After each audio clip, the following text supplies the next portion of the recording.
Živijo. Pozdravljeni. Pravkar prebiram rubriko o športnih dogodkih. Si gledal finale košarkarske prve lige? Kakšne sodniške farse, kakšni prekrški. Zdi se mi, da so bili sodniki taki kot naše sodstvo. Ja, naše sodstvo bilo lahko še boljše, če bi danes sprejeli reformo v parlamentu. Kakšni prekrški. Ne morem si misliti, da si igralci sploh lahko kaj takega dovolijo. Sicer pa preidiva na resnejšo temo. Omenil si o nesprejetju sodniške reforme. Poslušaj, tu so dopolnila ustave, spremembe ustave. Če bodo te spremembe v parlamentu sprejete z dvotretjinsko večino, bo to dovolj velika osnova, da se izvede sodniška reforma. Živijo, kaj boste naročila? Meni kozarec moškata rumenega letnik 2000. Meni pa eno vodko martini z 2 olivama, ampak pretreseno, ne zmešano. Nov spor v parlamentu le še poglablja prepad med opozicijo in koalicijo. Ma danes sem te dobro zabil.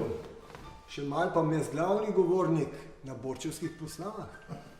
Na borčevskih proslavah pa izgleda, da boš res lahko kmalu glavni govornik. Kaj ti opažam, da si čedalje bolj senilen. Kar se pa senilnosti tiče, je pa vaša stranka zelo senilna. Sam poglej, kaj so v arhivu zgodili. Čisto pozabili vrste red dokumentov. Prosim te, nikar ne govoriva o arhivih.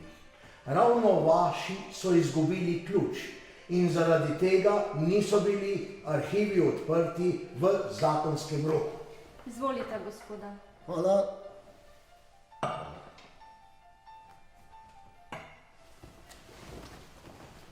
Kot kaže, vlada nima več moči, da bi sprejela še kakšno reformo.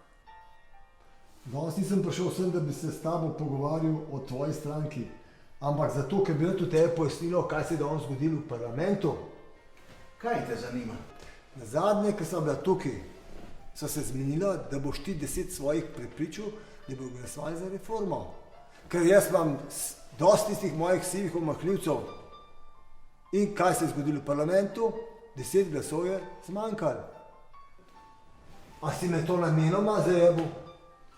Poslušaj, že prej sem ti govoril, da se ne petlaj, da se preveč petlaš z borci. Jaz sem dobil nalogo, da 10 svojih prepričam in sem tudi jih.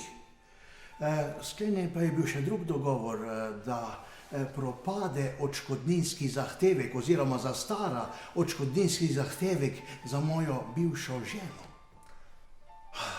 Ti me je sodstvo, jaz pa te ženo. Kar imej tisto staro coprnico, meni bolj odgovarja, da ohranjam še delček moči v sodstvu. Lej, zajebil si moje zaupanje vate. Saj sem vedel, da me v zajebil. Ampak veš zakaj? Zato, ker si sin izdajalca.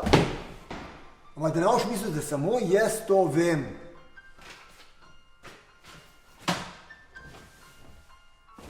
Cipa!